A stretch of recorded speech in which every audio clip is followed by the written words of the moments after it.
sorry, my what? Your opinion, Captain. Since her toxicology report is the only toxicology report that is admissible in this hearing, and she in fact tested positive for alcohol, is it your opinion that Caterina Marquez drank those 2 bottles of vodka on the plane?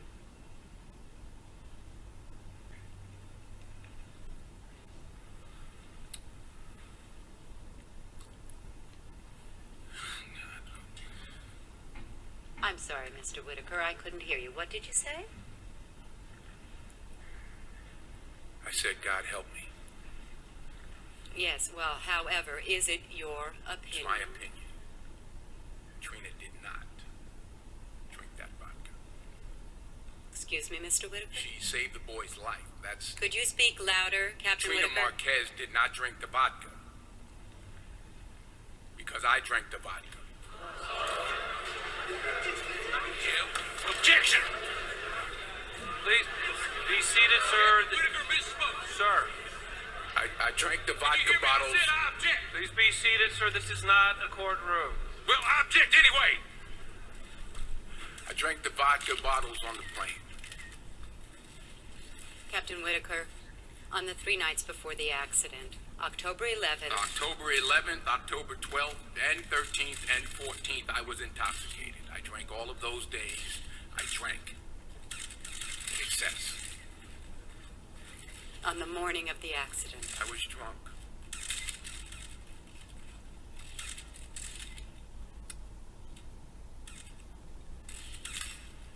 I'm drunk now.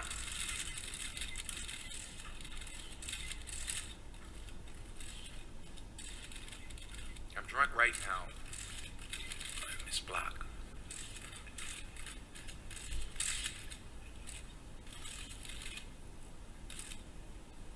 Because I'm an alcoholic. What's up? Much love and respect to everyone watching. This video is going to be about the pain of drug and alcohol addiction, and it definitely brought back certain memories because, like I've stated in previous videos, I'm a recovering alcoholic, and I've been in rehab before.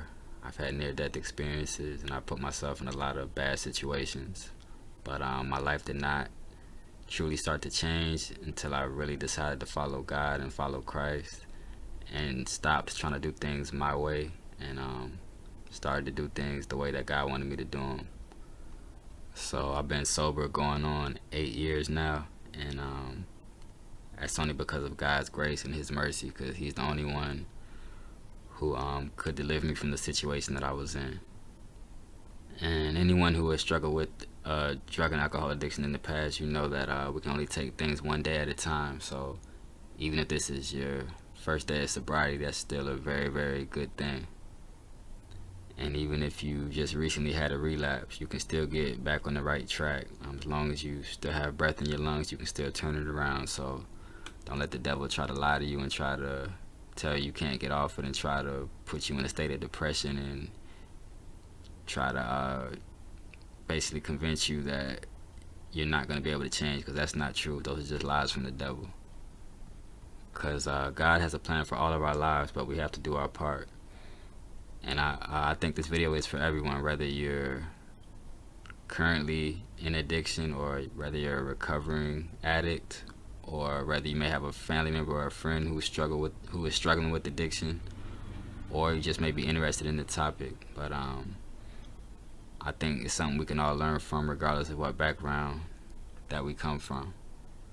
So I'm going to show some movie clips, and I'm going to show some interviews from certain musicians so we can see some of the pain that drug and alcohol addiction causes people. Best merch in the game. 600K. For what, 8 hours, Pete? 8 fucking hours, man. This boy niggas ready. Oh, you pretty Bro, this part is... You want one? Catch up with mom. Little Xanax? Hell no. I stopped doing Xanax. What is that? Get in the last chance. Ferguson? I remember those days. I go to middle school. I used to do, I was popping pills at a real early age, though. You used to pop another one? I have. You mind if I get a hit? Come on. Yeah, you pop each. Oh, it was nasty as fuck. You take 30s? You took 30s before? Yeah. Oh, cool. Damn, I'm down to party. Y'all not on shit. You're in a pretty good state of mind, I would say, right now. You seem like you've been going through some shit lately. Yeah. Really just becoming a healthier person, cleansing myself of certain shit. So like, that's obviously like an obstacle, but I'm getting there. So You always had issues with drugs even before you started to get famous and rich. yeah, for sure. I mean, it was something that I was into early, low key, due to music, cause like I was a music head. So like in 6th grade, 7th grade, I'm hearing songs about sipping lean. Those are like the real influential years. I feel like, especially for like a boy. Like finding out who your role models are, what you like, basketball, football. That's like when you start kind of choosing the dreams you want to chase, damn near. Right. So like 6th, 7th grade, I was hooping, was playing baseball. I was good at both at the time. But I was also like freestyling, and I was really into music. Like I used to damn near worship the shit. Like I was into music so much. So my family putting me on all this different music, Future, Gucci, all these niggas talking about drugs, bro. You can't help but ignore how fun or how interesting, at least, they're making Xans and Lean and all this shit sound. Yeah, bro. Like, when I heard Future, the first song I ever heard by Future was Ain't No Way Around It. The second song I've ever heard by Future is Dirty Sprite, like off the first Dirty Sprite mixtape. And that shit had me wanting to sip lean at like 11, 12 years old, bro. Yeah. So, you know, I didn't know if that was what I was really finna be doing, but...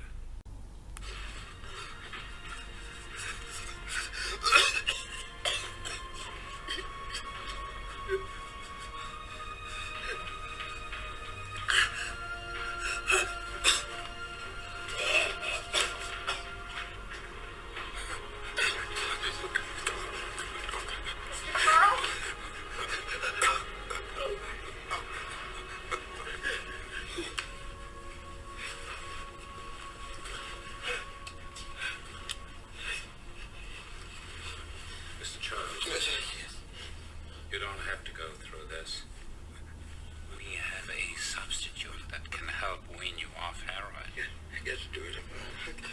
I can do it. I can do it. Don't touch me. All right.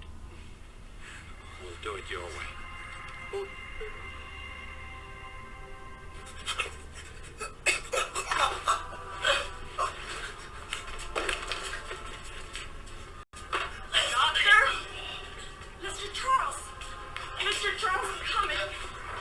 He's got no fluids left.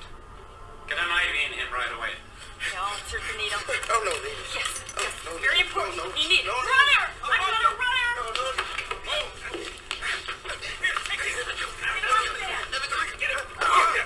Put those restraints on him! Arms acute! No needles!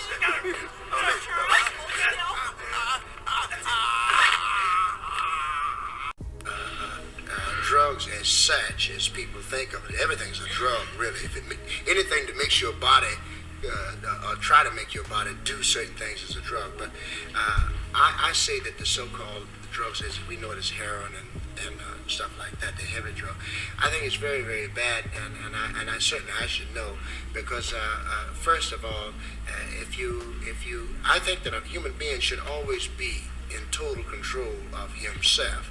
So alcohol is a drug too. So anytime that you monkeying around with anything, that will gain control of your body, which means that alcohol can do that, the so-called heroin can do that. Then of course you're asking for trouble, because you're not your own keeper, and I think it's very, very bad to monkey around, and especially with young people. See, the youngsters, it's very bad. I hear about New York with kids 10, 12 years old with overdose. That's awful, very bad. You committed yourself to a hospital to cure yourself? Well, no, I didn't commit myself to cure myself. I went to a hospital because it was the right thing for me to do under the circumstances. No, I had a made-up mind, and frankly, you see, there's no psychiatrist or psychoanalyst, or there's no judge. If he gives you 20 years, that people come right out and walk around the street and keep right on doing what they're doing. It's not that. A person has to have his mind made up that this is not good for him. The same as you hear people talk about smoking, just plain cigarettes, you know.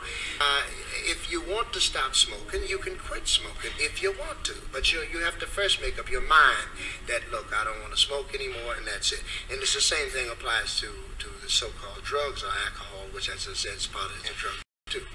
Yeah. Very good. Okay. Is it? Yeah. Do you trust me? I don't know. I believe you, yes. Yeah, you Now, you are sipping. Are you a heavy sipper? I'm a drinker. You know what I'm saying? I don't see. I drink like. You know what I'm saying? Heavy? Heavy, like heavy, like. Probably spend like 4,000-5,000 a week on lean. 4,000 or 5,000 on lean. Yeah. That's very expensive. Man, one of the bros like that shit. Like, then it was like I couldn't smoke weed, so it's like I gotta turn heavier to the lean. Like, shit, that what it be. Like, I don't be smoking the weed. I don't smoke weed, nothing like that. I just turn lean. How long have you been using lean for? Like forever. Like when it went cool, when niggas went like sipping or whatever they call it or whatever. Like back then, probably like 08, young nigga. Like the older dudes I was hanging with, they was on the lean. You know what I'm saying? So nigga trying everything they trying. Do you remember your first sip? Hell no. I down don't even remember my first anything. That shit been so long ago. Nigga been through so much, nigga don't even remember. Now, what I is... remember the first time, like, around the time when it was when I first started drinking lean, you know what I'm saying? Now, would you say you're addicted to it? Yeah, definitely, like cause I quit every day. Like, I ain't fucking with the drink. Like, bro, like, I got some, hell no, I'm straight, I don't want it. And later on, like, you got that. So, Have you ever tried to seriously quit? Or maybe yeah, like, definitely, like, I just had gotten to it, like, with my parole officer. She's like, I got a cold turkey on everything, like, even the drink, like, I probably drinking for, like, 7 days, like, that's it. But as soon as shit got off parole, whatever, I'm back on the court. Was that tough to deal with when you had to go to do the prison stint for 2 years and you couldn't have any? Like, when I first got locked up, like, I used to have nightmares, cold sweats, everything, like, shit, I was going through a detox stage, like, of everything, though, because I was on the weed then, everything, like, every night. I have nightmares, wake up in cold sweat every night for about a month straight, something like that. Do they help you with that when you're locked up? Do they give you medicine to cope with it? With shit, locked up, man, that's worse. Don't get locked up, you know what I'm saying? Alright, so it was nice to see how honest he was about being addicted, because it's not easy to admit that you're addicted to anything. And the interviewer was asking him some good questions as well. And this was 5 years ago, so I don't know what his current status is. Hopefully he is sober, but I know it's definitely difficult being in that entertainment and music industry, because you're pretty much surrounded by it. And he definitely was telling the truth when he said, you know, he quits every day, because anybody who has ever struggled with any type of addiction, you know, that's pretty much how it is. You're constantly telling yourself that this is the last time and that, you know, you are going to get off it, and next thing you know, you're back on it. And that's how you know subconsciously that your spirit is letting you know that there's something wrong with what you're doing, but it's just our flesh that's getting in the way. And we always have to keep in mind that alcohol and drugs are a spirit.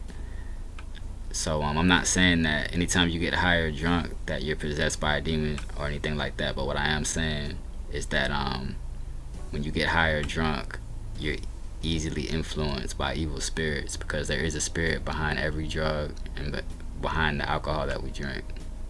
And that's why, you know, a lot of times we make bad decisions when we're high or drunk, and you know, you do things you wouldn't normally do because you're being influenced by demonic spirits. And also, a lot of times these rappers, they get high and they make music because, you know, your mind is going into another realm, it's going into another dimension, into the spirit world. So a lot of times those demons are helping these rappers make good music, whether these rappers know it or not. Because I'm not saying that all these rappers get high just to communicate with demons, but a lot of these evil spirits do help them to make certain type of music. So one of the main things that has helped me out and helped me to stay sober through all these years is by fasting and praying. And I'm not a doctor, so this is not medical advice, but fasting definitely will help you out spiritually, and it has health benefits as well. But you know, I don't want to get into all that on this video, but like I said, I'm not a doctor, so this is not medical advice, and you want to talk to your doctor before anything. But there's all different types of fasts, but right now I'm just talking about the fast with no food, no water. And you could do a 12-hour fast to start in order to work your way up, but the goal is to get to a 24-hour fast. And ideally you would like to do it at least once a month. It'll definitely help you out, and you'll realize that, you know, once you can go without food and water for a day, you know, your mind and your body will start to adjust to that, and you'll understand that you can go without drugs as well. So, I mean, it's not going to be easy, but it's definitely possible, and it's definitely worth it. So I'm going to read this verse really quick. For any of you who may not be familiar with the story, I'm going to just leave it up there, and you can look it up when you get a chance if you want, but I'm going to just read one verse. But basically, it's when a child was possessed with the demon, and the disciples, they could not cast the demon out, so they went to Christ, because of course Christ can do all things, so he casted the demon out. So this is Matthew chapter 17 verse 21. Howbeit this kind goeth not out but by prayer and fasting. So yeah, Jesus made it very clear that there's certain spirits and certain things that we deal with that we're not going to be able to get rid of unless we pray and fast. So I just hope we all understand that we cannot do this on our own. We have to rely on the power of God and on the power of his Son to deliver us. Hold up. My mom's in there. She about to go to work, though. Hey, I know you don't smoke weed. I know this. But I'm gonna get you high today. Cause it's Friday, you ain't got no job, and you ain't got shit to do.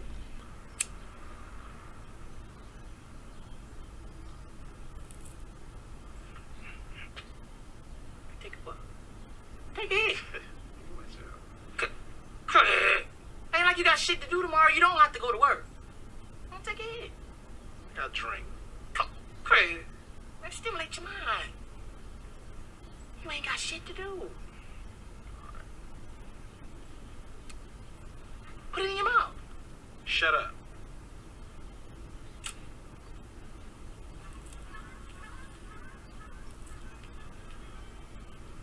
That's the shit, ain't it? That's the shit. That's the shit.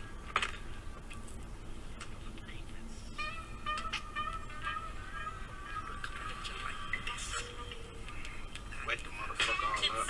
It's my shit. I can do whatever I want to do.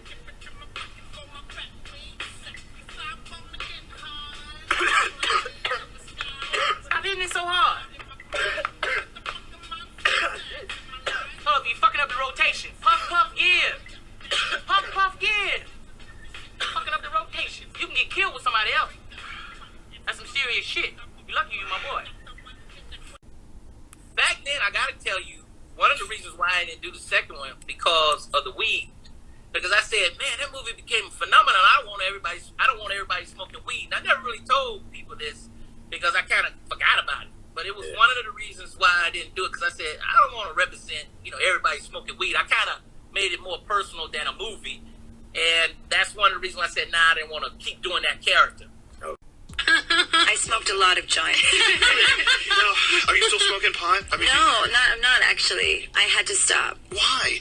I was addicted to it. Really? Yes. Were you addicted to it because of an addiction, or you thought you were creating better if you were stoned? Or? Oh, I mean, this is a very long story. But actually, I've been addicted to various things since I was young. Right. And most heavily over the past 7 years. And I kind of, a friend gave me this term, I lily pad from substance to substance, because I get to a point where I can't go any further with one substance, so I have to move to another. That's frightening. Yes, it can be. I just want young kids to know that you actually can become addicted to it. And there's this sentiment that you can't. And that's actually not true, because I have been addicted to it, and it's ultimately related to anxiety coping, and it's a form of self-medication. And I was smoking up to 15 to 20 marijuana cigarettes a day with no tobacco. That's a lot. But you figured it out, obviously. You opened the hood and you fixed it. Well, it's a battle every day, and I don't want to lie about it because, there's no reason to lie, but the truth is that it is very hard to, it is very hard to be famous. It's wonderful to be famous because I have amazing fans, but it is very, very hard to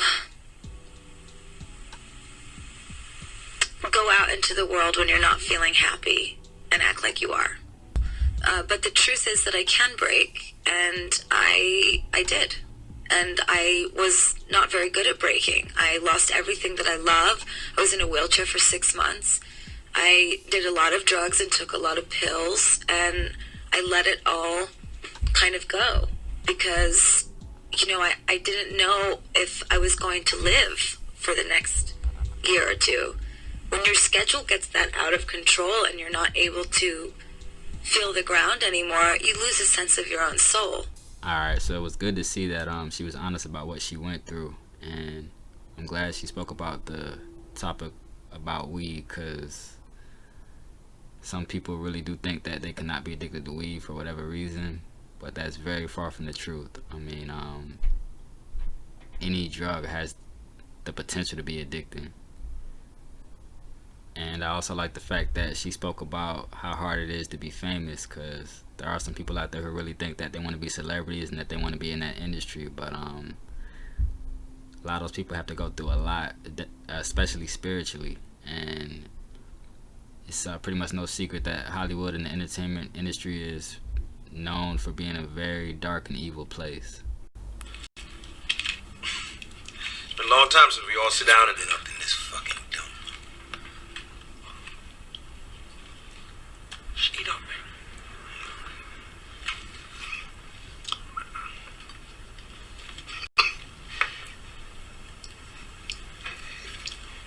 How was school today, fellas? That's funny. That's funny.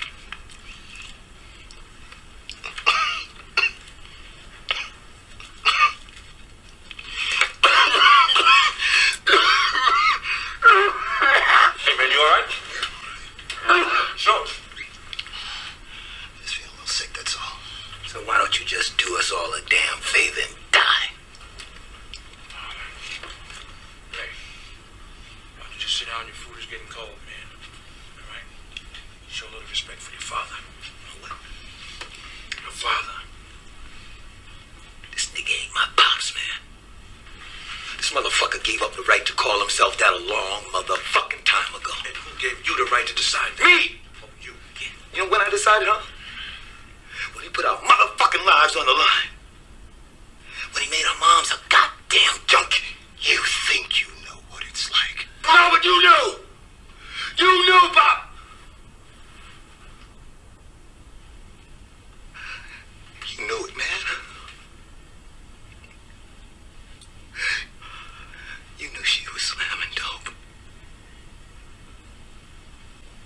You didn't do nothing about it. But you could have stopped her. You haven't stopped me, Ray. Now have you?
breaking my heart.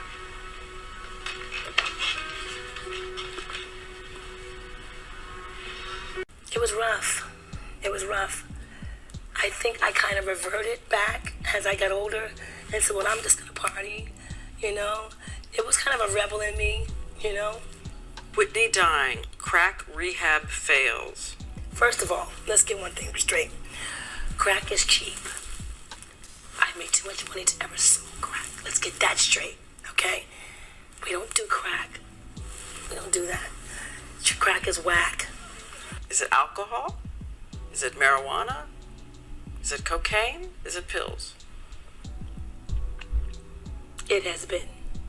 At times. All? At times. If you had to name the devil for you, the biggest devil among them?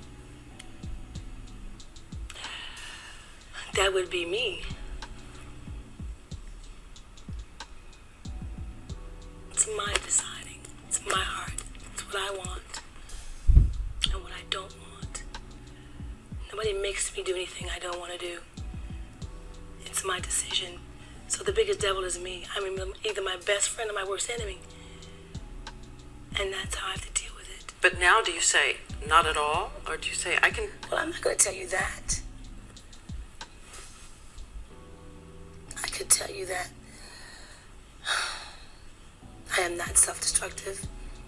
I'm not a person who wants to die. I'm a person who has life and wants to live. 10 years from now. Yeah. Give me the perfect life for Whitney Houston. Retired. Sitting, looking at my daughter grow up, become a great woman of God. Grandchildren. A perfect day is like on like a Sunday or something like that when we like sit and we either watch TV or like listen to gospel music or have breakfast together. And what do you like about your mom's voice? I like her voice because it's really nice and it makes me go to sleep. She sings you lullabies? I love you. Oh. Dinner. I love you.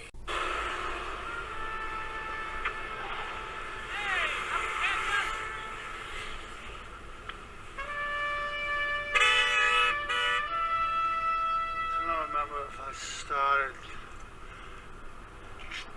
drinking because my wife left me, or my wife left me because I started drinking. But fuck it anyway.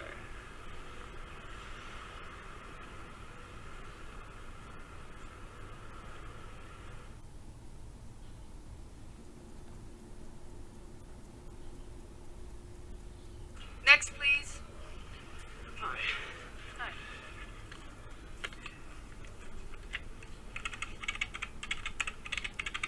One moment, sir. Just on the back of the check, please. What, can't you just cash it as it is? I'm sorry, sir. Is there a problem?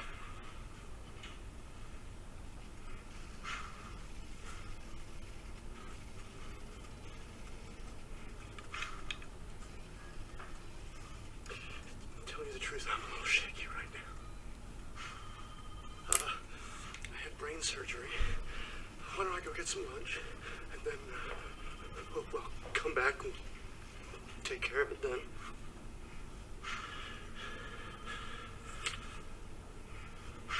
I think when I'm finished with this, I'll have a gin and tonic.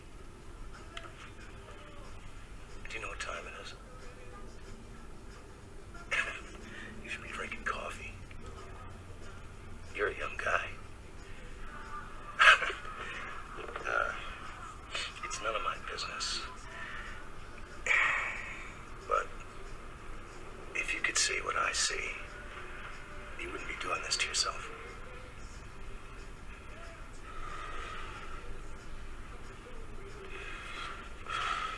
I understand what you're saying. I appreciate your concern. It's not my intention intention to make you uncomfortable. Please, serve me today, and I'll never come in here again. If I do, you can 86 me. Stop fucking with me! I can 86 you anytime I want to.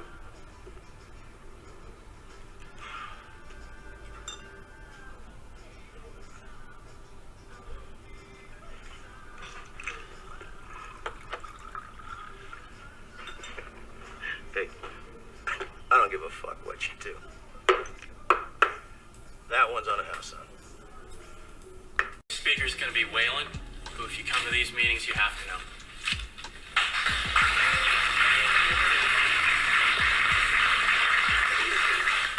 Well, hell, y'all all know I'm Waylon and I'm an addict. And the fact is that I want to be clean today more than I want to be high. It's good to be here. It's good to be anywhere clean.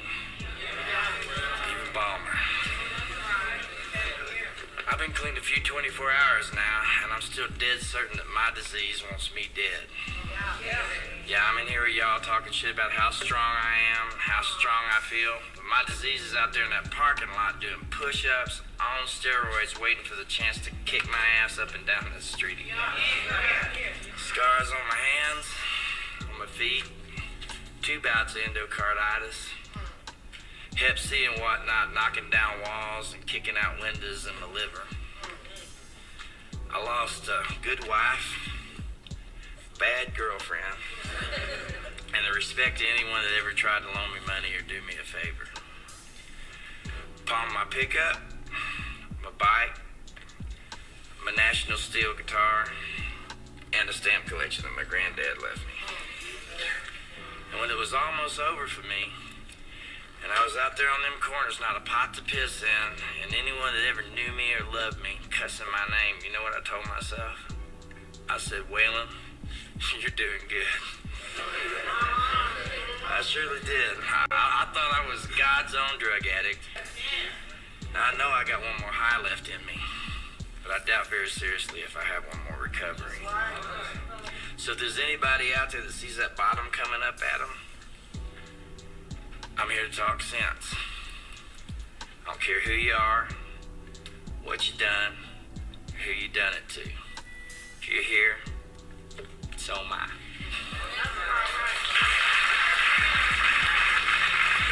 Okay, so this is going to be the last clip of the video. I'm just going to read a few Bible verses. I'm also going to read this Serenity Prayer, which is a prayer that I learned in rehab. And I still say that prayer every day to this day. It's one of the prayers that I say every morning, so it definitely has helped me out a lot. And after I went to rehab, I did relapse at least twice, so that's why I say, you know, if you relapse, it's okay. You just can't get too down on yourself. You gotta keep trying, and eventually you will get there. But like I said, that's by putting faith in God and faith in Christ.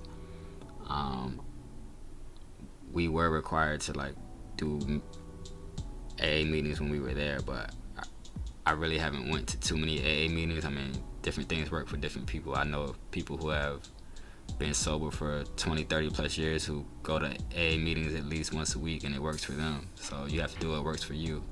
I don't think there's anything wrong with AA meetings as long as, like I said, you're putting God and putting Christ first, but it's just up to you, you know, what works for you. But the Serenity Prayer is, God, grant me the serenity to accept the things I cannot change, the courage to change the things I can, and the wisdom to know the difference. So again, this is just a suggestion. I'm not telling anybody what to do. I'm just letting you know that this is one of the prayers I say every morning, and it has really helped me out. So this Bible verse I'm going to read now is Proverbs chapter 28, verse 13. And it goes, He that covereth his sins shall not prosper, but whoso confesseth and forsaketh them shall have mercy. So yeah, we have to confess to God and to Christ and to ourselves, you know, that we have sins and that we have a problem. And of course, that's one of the hardest things to do. You know, when I first had to be honest with myself and tell myself I was an alcoholic, you know, it's not an easy thing. It's a humbling thing for sure. Even with, you know, that first clip we seen with Denzel, even though it's just a movie, you can just tell, like, it's a very hard thing to admit to yourself that you have that type of problem, but it's really one of the main steps, you know, one of the first steps to getting sober. And you know, like the word says, he will have mercy on you once you confess these things, because you know, if you don't want to confess it, and if you keep saying you don't have a problem, that's what pride is. And you know, pride is definitely not a good thing. The Lord hates pride, and pride has been the downfall of many people. But you know, we have to also use wisdom. It doesn't mean necessarily to go telling everybody your problems and telling everybody that you have an addiction problem or whatever your problem may be. You know, you can tell people you trust, people that you really, really trust. You know, it could be parent, spouse, siblings, best friend. I mean, you get the point, but what I'm basically trying to say is I would not be telling this information to random people unless, you know, you're at the point where you're trying to help people. Then of course you have to let them know what you've been through. But when you're trying to get sober and you're basically kind of just starting out, I would not go, you know, tell a bunch of people that you have a problem, because sometimes, you know, people will hold that against you. So just, you know, use your own discretion. That's all I'm saying. But this next verse is 1 Peter chapter 5 verse 8, and it goes, be sober, be vigilant, because your adversary the devil, as a roaring lion, walketh about seeking whom he may devour. So, you know, we always got to keep in mind we have an enemy out there, you know, the devil and his demons. So we have multiple enemies, and when we're on drugs and we're drunk and we're not in our right minds, that puts us in a big disadvantage for things that happen to us. So it's best to be sober and be vigilant, like the word says, because the devil is definitely out there trying to destroy us. And one more thing before I forget, about the book of Proverbs. I learned this a long time ago, but I didn't start really applying it until I became an adult. But it's good to try to read one chapter of Proverbs a day, because, you know, there's 31 chapters in it, and it's good to read one chapter a day. There's a lot of wisdom in it, and it can help you throughout everyday life with a lot of different situations. So that's just a suggestion. But I'm gonna pretty much wrap it up. Just always remember that God has a purpose for all of our lives, you know, and he wants to bless us, but we also have to do our part. And one of the things, of course, that is being sober and you know, doing whatever else he tells us to do. But we also have to be patient, because you know, everything is in God's perfect timing. But anyway, I appreciate everybody who watched the video. Hope you enjoyed it, and at the end of the day, the Lord is always in control, and he will always have the final word. I'm out. Peace.